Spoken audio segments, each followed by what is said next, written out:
Hi, I'm KS Gardner, and you're listening to the Solo Nerd Podcast. Today, I'll be speaking with Katie Brattain, the creator behind the first issue of the original Construkt series launching on Kickstarter October 3rd. Welcome, Katie.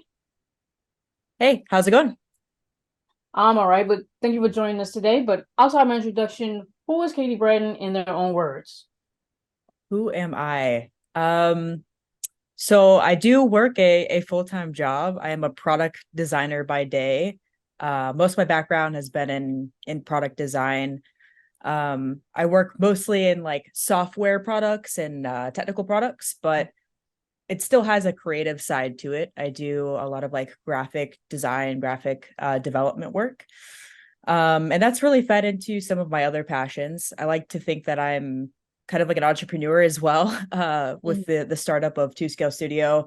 My friends kind of joke with me. I've had a lot of things that I've tried in the past to kind of like start up a lot of business ideas. I'm always somebody that's kind of thinking through what I'm going to do next. But with Two Scale Studio, I think there's other like titles that go with it. You're a content creator, you're a marketer, you're the customer service person, the creative director. So I kind of carry all of those titles. And the other thing that kind of resonates with me is that I'm a painter. That's kind of a big part of Two Scale Studio and the concept behind it. Not only did I write Construkt, but I am doing the production and fulfillment of the statues that will be coming out with the campaign as well. So I do hand painted custom statue work. Do you have any examples of statue work that you have like right here in your I guess in your office right here, or I you have a couple. study? I got a couple back there. Some of these are like statues that are unpainted, that are originals from a couple artists that I just love, and I happen to get my hands on a couple of their original pieces. Some from other studios that I love. I love supporting other studios that make their own original statues as well. Most of my pieces are typically like sold off as commissions. Hmm. So I don't actually keep a lot of my own stuff. It's kind of sad, but I get more joy from doing it for other people and letting them bring something into their collection. Honestly, that makes me very happy. But I got a couple pieces. They're kind of like in another cabinet back there that you can't see. But yeah, I enjoy it. I love it. Yeah, that's really cool. It's really cool. But yeah, I can definitely relate to, I guess, being an artist. You kind of want to start up, even when you have a full-time job, you kind of want to do your own thing on the side, and you want that to be real. Because I remember I graduated college with a degree in graphic design, so I wanted to be a graphic designer, but for like a year and a half, I could not get any work as a graphic designer. So I tried doing, the standard thing of like party flyers and stuff like that. But like Yep. for like $20, people like I went to school for 4 years for this, and I get it. The turnaround was really fast too. You get it the next day, but like for whatever reason, that was too expensive for people, right? Yep. So, fast forward like 10 years later, I don't do any graphic design at all professionally. I mean, I might do a party flyer here and there, but that's about it. It's kind of like a stain on my soul almost. Like I still have a lot of the information that I retained when I was in college, but it's just not put to use in a way I thought it would. So Yeah. then I try to do like with old clothes that I had, but like what's the word, like refurbish them and turn them into something else and do something like Hmm. that. But that didn't really work out because it's like once you run out, you gotta keep getting them, and clothes are expensive. I know like a basic stitch, but that's pretty much it. And then I got into writing, which has stuck. I'm a self-published author, and even after all these years, writing can still be a bit difficult because I feel like as you change, your writing changes, and sometimes Right. you're not really prepared for that in a way, or it's harder to adjust because not only did your writing change, but your life did, and then you're trying to keep up with life and keep up with the writing. So yeah, and then I started the podcast because then I got bored, and I felt like nobody was really talking about small stuff, like small, uh starting with local stuff here in the city in Baltimore City. It was always the big stuff, it was never the small stuff. And then they went out to interviewing small independent creators because again, I felt like nobody was talking to them. They always talk to the big people. So that's my whole thing. Yeah. Yeah. I feel that too with one of the ideas or inspirations behind Two Scale Studio is creating like my original kind of IP and then making statues that are from that IP and like bringing those characters to life in a 3D form. But one of the concepts behind the studio is partnering with other indie studios or indie publishers to also do the same for them. So my hope is that like as the studio grows, I can work with other creators and like bring their comic characters to life as the person producing, original collectibles for them. Yeah, that is really cool. But what is Construct about, and what should readers expect starting from the first issue? Yeah, and sorry if you hear some noise upstairs, some rumbling happening. No, I don't hear it. All right. So Construct is a book about, well, it's a book set in a futuristic universe. It's a kind of cyberpunk dystopian environment. And Construct is the name of the universe, split into 4 different regions. And the 4 regions they mirror the social class and the status of the people that reside in these different regions. So it's all about your status. And across all of the regions, there is a tournament style sport called Token. And individuals are fighting for credits or money, status points, and then a chance to compete in this big championship. And the story centers around the main character, Riley, who is a bartender from the lower west region called Swad. And Riley finally saves enough credits to enter into their first token match. And they're basically going through in the first issue. You're meeting Riley. You're meeting some of the main characters.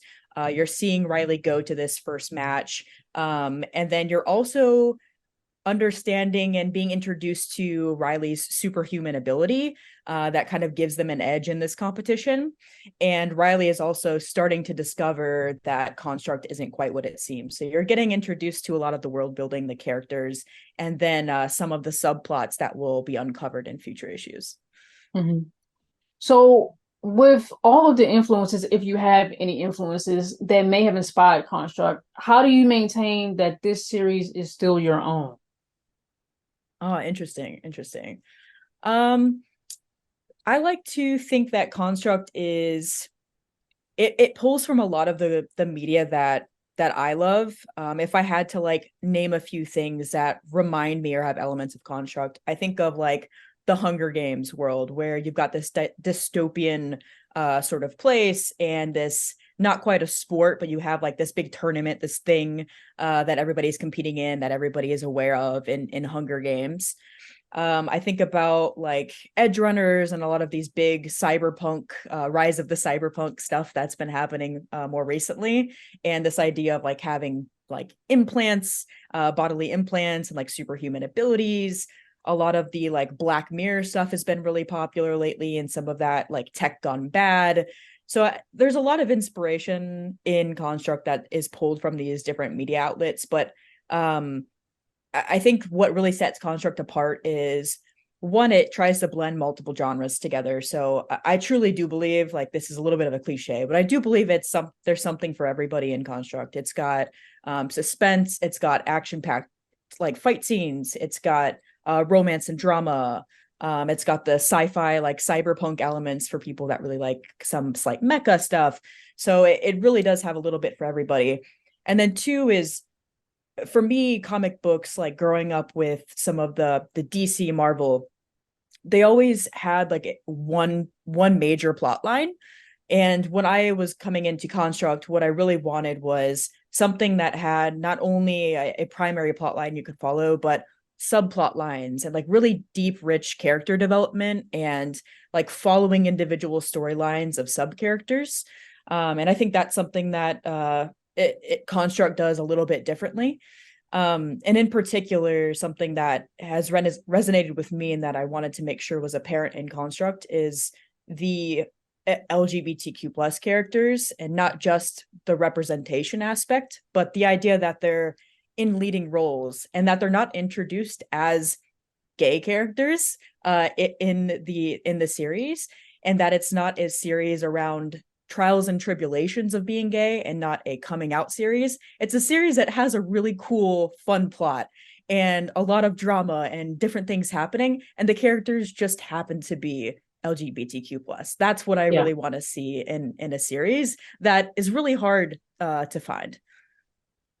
Yeah, it is. I was just actually thinking about that, I think today or yesterday or something like that. And I'm like, how would we know if a character is LGBTQ plus without like some type of kiss or some type of like sexual euphemisms or things like that? And I feel like those characters specifically are always introduced as that, whereas the cishet Yeah. characters have lives and they have things going on. There never is, and then like their sex lives are a part of their plot, whereas the LGBTQ characters, it's the sex first and then the plot Yeah. afterwards. Yeah. So, which I think is like weird. I'm like, for me as a writer and someone who identifies as pansexual, people are just people. I don't really see. I'm more interested in what's going on with them as a person and not with the sex stuff. I mean, that can come if it makes sense to put that in there as a part of Right. their character development. Then yeah, but people are just people to me. So that's just. I mean, I understand what the kind of world we live in, but it's just like it for me in my brain, it doesn't really make sense. So. Yeah. Yeah. I definitely think that that piece is kind of missing from especially comic books, like being able to see those characters and then just experience their lives and get connected with them for whatever reason, like whatever resonates with that the reader. Like I love this character because of this aspect of their personality, not just because they are the, token gay character in the Mhm. series. It's very much a man, this character really went through all this stuff, and I resonate, that resonates with me. I can relate to that thing. And then maybe they happen to be gay, maybe you find out later, and there is some sort of like a romance between another character, but then it feels more natural and it fits into the series, and you can kind of get excited for that too if that character does identify in a way that that you identify and that you can connect with the character in that way. So that is something that I wanted to keep top of mind when I was writing Construkt, because it is important to me, but by all means is also not something that I feel like is limiting of the series, that if you're not somebody that is part of that community, there's definitely still something in Construkt that hopefully you can enjoy, whether it's the token scenes, the suspense, some of the stuff happening with the conspiracies, all the Mhm. different things in Construkt. Yeah. So I understand that you're like a solopreneur, like, right? And then like Yeah. especially being indie, you pretty much have to do everything yourself, right? Yeah. And the founder of Two Scale Studio LLC. But I guess could you go a little bit more into the process of selecting your collaborators with this project, and how did you know that they were the right people to work with? Yeah. I guess going into it, I didn't know that they were the right people to work with always. It's been quite a journey. I listened to your podcast, and it's kind of nice to also hear some other folks that have had similar experiences and Mhm. trying to meet people and figure out like, where the heck do I find somebody that can like do the type of cover art that I'm looking for, or that is even interested in doing cover art, and trying to figure all those things out. I think for me, I kind of took maybe the harder route initially, and then started to learn from it. I was just scouring Instagram and like trying to find similar series that had a similar vibe to my comic. Also following a lot of comic creators, and then kind of clicking through like, oh, I love that cover by them. Let me find that cover artist and then reach out to them and see if they're interested in doing a cover for me. And it's very, very much been manual outreach to like everybody, whether it's 2D illustration, the 3D sculpting work, some of the merchandising work for the campaign has all been trying to find somebody and then reaching out to people. One thing that I do maybe a little bit differently than others is uh, I really want artists to like genuinely enjoy the projects that they work on for Two Scale Studio. So I try to have different options and like give people inspiration for the work. Like, here's the idea I have. I'd really love it to be of this character, but I'd also be happy if you did like a piece of this character. And here's the concept that I want. It has to, work for the comic cover. Here's the size that it's going to be, but like, here's a little bit about their personality. You come up with some ideas and bring them back to me.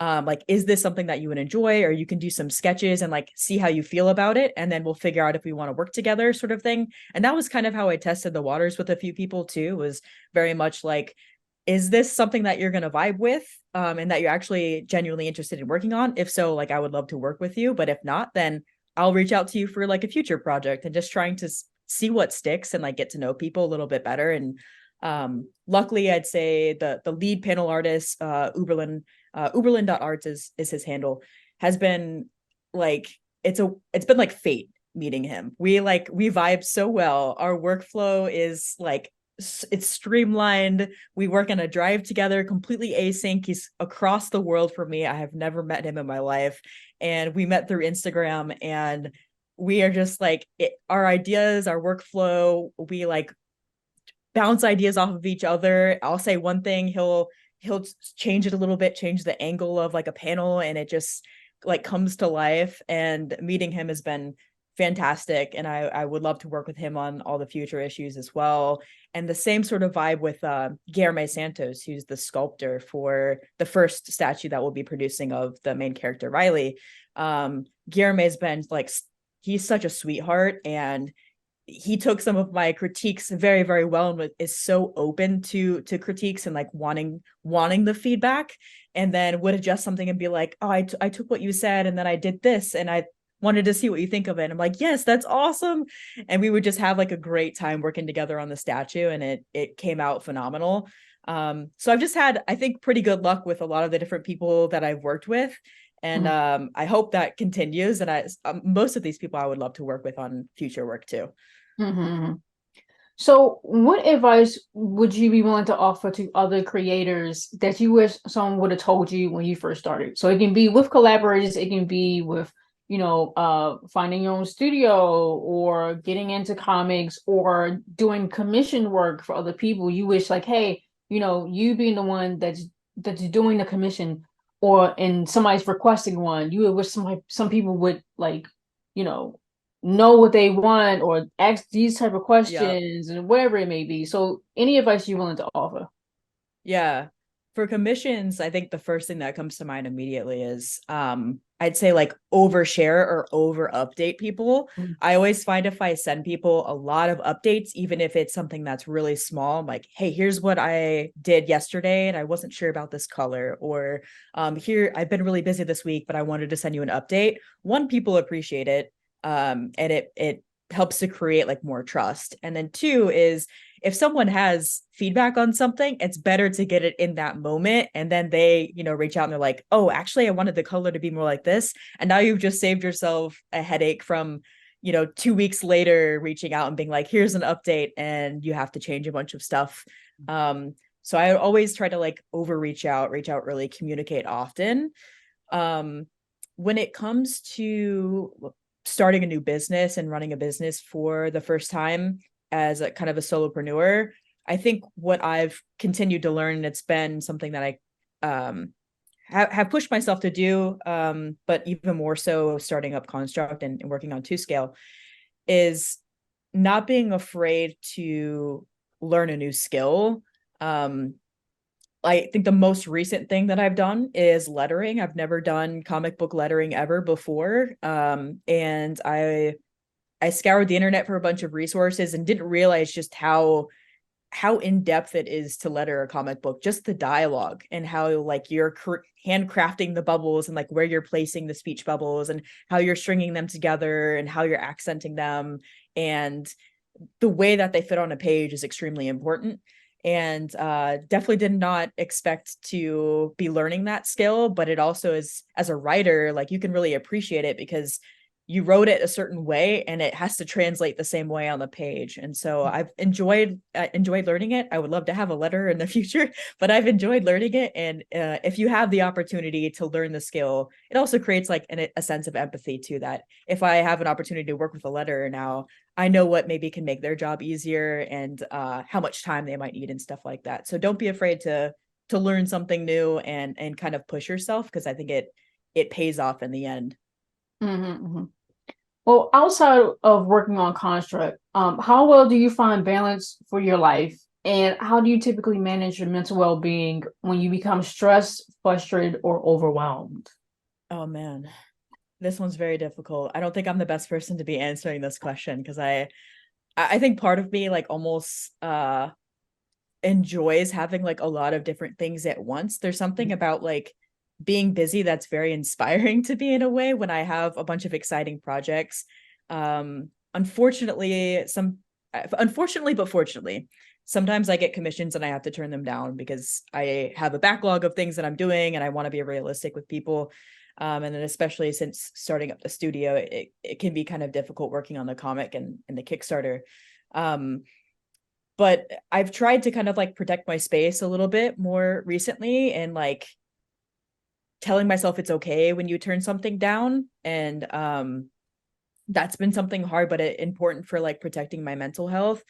I think for going to cons as well, and something that I'm keeping top of mind going into Construkt and wanting to bring Construkt to cons and be more of like a, you know, a table at cons rather than just someone that's attending, is still giving myself the liberty to like do the things that I enjoy, that I find are fun at cons. So I went to Dragon Con this past weekend, and we did have some Construkt promotion stuff happening there, but I intentionally was like, what's going to be the day and time that we're doing that?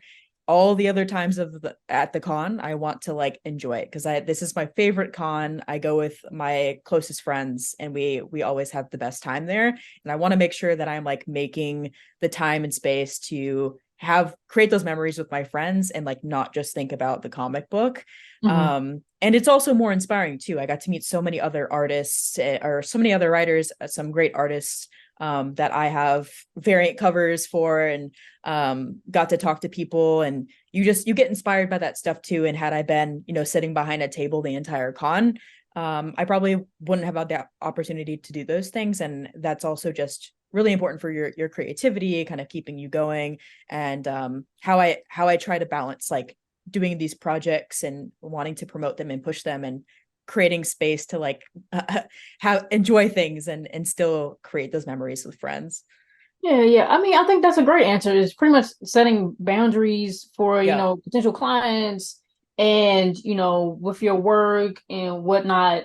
I feel like a lot of us, especially working in the indie space and doing all the roles of the different people all at one time, can be overwhelming. And um we don't know when to quit, or we Yeah. don't know when to say no. Whereas I don't know if this has come with time, or you're just that the one of few who's very confident in themselves that has to say no. But that's a good thing. So you don't have to be overwhelmed and frustrated and stressed out because you've laid boundaries with people. Like, hey, right now I'm not doing anything, or 21, oh sorry, two scale is not doing anything right now, or this is what we have, Construkt, we're promoting it right now. But as far as like talking about it and doing whatever about it, we're gonna not do it right now, we'll do it at a later date. Yeah. So yeah, so I mean, that's a good thing, that's a good answer. Most of us don't do that. Yeah. I've definitely had to learn it. And I think there's been some hard lessons too, where you hit that point where you get burnt out, and you accept a bunch of projects, and you start to feel guilty almost too, because maybe you told somebody like, hey, I'm going to be able to complete this in like a 6-month timeline, I'll have this. And then you're 8 months out and you're like, oh, I accepted too many projects at once. And like you start to learn too that I don't like that feeling of like making someone wait a month longer for something. And I don't like that feeling of like maybe having to like go back and fix the quality of my work because I like wasn't 100% in it in that moment. And so those sorts of moments too kind of push you to be like, I need to be like more honest with myself, and like take care of myself a little bit more, because I want to continue like raising the bar of my work, and I can't do that if I'm overworking myself. And it's a hard thing to accept, but it does pay off in the end. Yeah, exactly. Well, is there anything else that you want to touch on about Construct and the series itself or the Kickstarter that we may have missed as a whole? Do you know the potential the rewards for potential backers yet? I mean, I know the Yeah. statues, right? But do you know anything else? Yeah, I'm still refining the rewards. Just in the last week or so, got the campaign approved just so I could have the pre-launch page. So it is up. If you go to Kickstarter and search for Construct issue number 1, you can find the page to go ahead and bookmark it to notify on launch. In there, I know we are going to have a couple different bundled tiers that I'm expecting most people want to buy kind of the items together, back those items together. So there's going to be a couple tier options and then a bunch of things that you can add on to any of the tiers. The comic book will have 4 covers, technically, 2 main covers and then like 2 variants of those covers. So 4 covers, there'll be a PDF option, mostly because I know international shipping is crazy for some folks. So I want to make sure that there's still an opportunity for people to have kind of a budget-friendly option to get the book. We do have a shirt, which you can see on my Instagram, and I wore it at the convention over this past weekend. A hat. There will be some stickers available. And then there's what I'm calling like the cheeky options. It's kind of like our light, not safe for work action here.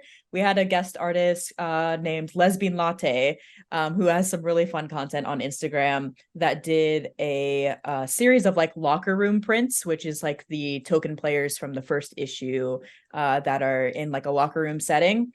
There's like a short mini comic by that artist as well that's going to be available as a PDF.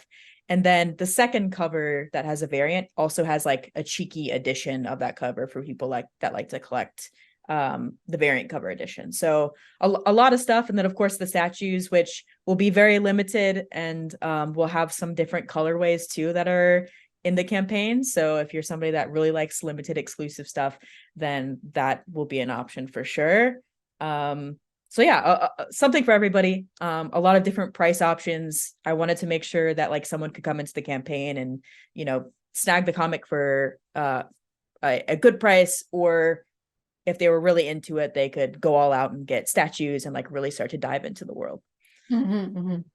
So where can people actually find you online, and what other projects, or not maybe not other projects, but like what other cons are you attending that you willing to promote right now? Yeah. So you can go to www.2scalestudio.com. That's the website. Right now, it is mostly like all Construkt out. It will change after the launch. It'll be more of like a 2Scale Studio website, but right now it's all featuring Construkt. The other thing on that website is the newsletter. Very sparingly send out emails. But the advantage of being on the newsletter is you'll get notified before the people that bookmark the campaign get notified about the campaign coming out, and there will be early bird options. And then also there are some small benefits that happen, like little perks that happen on the newsletter. Occasionally I'll pick somebody from the newsletter randomly and then like reach out to them and be like, hey, you want a sticker? And then send them a sticker. And there's different sort of like little giveaways and things that'll happen for newsletter only. So that's kind of a perk of joining that. I'm very active on Instagram. So 2Scale Studio is the handle for Instagram. That's probably the #1 social media to follow. Threads, getting into that, migrating off of Twitter X world and trying to get onto Threads. So I would advise that. And that's going to be the socials. As far as cons go, just got done with Dragon Con, and we should have some cool pictures from that will be going up with people in Construkt cosplay. And the next con that we're hoping to go to is going to be in Atlanta. It's just the Atlanta Comic Convention, which is in February. So no cons planned as of now for the rest of this year. It would be kind of getting past the campaign and hopefully some of the big fulfillment or some of the waves to start fulfillment. And then hopefully in February, starting to kick off 2024 with the convention. Cool. All right. Well, again, I want to thank Katie Brattain, the creator behind the first issue of the original Construkt series, for joining us here today to promote the Kickstarter launching on October 3rd. Again, all of Katie's socials, which they just mentioned, and website, which they also mentioned, will be listed in this episode's details alongside the Kickstarter link for those who are interested. Again, I am KS Garner, and you've been listening to the Solo Nerd Podcast. Thank you.